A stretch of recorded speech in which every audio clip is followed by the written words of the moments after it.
Hey, so we're back in the kitchen, and today we're going to do candied pecans. It's a real simple recipe, and it just takes about 3 minutes. So first we're going to start with brown sugar. Packed brown sugar, you want a half a cup of that. Put it in the pan. It's already on a medium heat. You want a big pan so you have plenty of room to stir everything around. You don't want to have to get crowded in one of those small pans. Okay, we want a quarter of a teaspoon of salt and a quarter of a teaspoon of cinnamon. And I like to kind of measure put the spoon in the cinnamon, the measuring spoon in the cinnamon, and then just scrape it off on the top right there so it's nice and perfect measurement. And then we want 2 tablespoons of water, just plain old water. Throw it in there so it'll mix around a little more easily. Just take a regular spatula.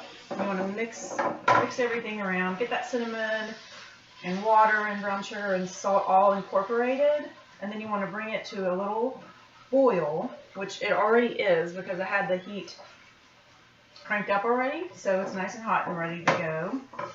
So if it wasn't to a boil, you'd want to wait before you added your pecans, but it is, so we're good to go. So we're going to add 2 cups of pecans straight in there, and this is the 3-minute part. It's so easy. We just sit here and stir for about 3 minutes.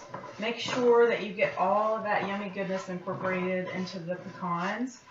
And after a couple minutes, it almost just kind of starts absorbing into the pecans. And if you're anything like me, set a timer. I'm actually going to do that right now. I'm going to set a timer for myself because sometimes the timer in my head isn't the actual time.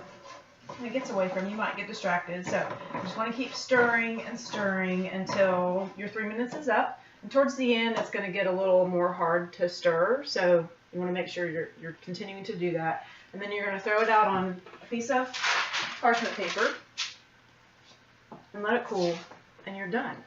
And these pecans can be used for all kinds of different things. You can just snack on them because they're really good. You can put them in a salad. We have a salad at Sip that has the candied pecans and bacon and blue cheese and a honey mustard dressing and some golden raisins, and it's phenomenal. The candied pecans just give it like a nice little crunch and just a little bit of sweetness. And also you can just kind of fancy up like a cheese tray, right? You got the cheese and crackers and maybe some dried fruits, and then you have the yummy candied pecans on the side. Okay. So this is going to take a couple more minutes, but I already have some done. I've been snacking on them for a while because they're so good. And they're really hard to stay out of. So that's it. 2 cups of pecans, half a cup of brown sugar, quarter cup of salt, or quarter teaspoon of salt, quarter teaspoon of cinnamon, a couple tablespoons of water, and 3 minutes on the stove, and you are done. And you're going to dress up your salads, have a tasty snack, and you're ready to go. Thanks for watching.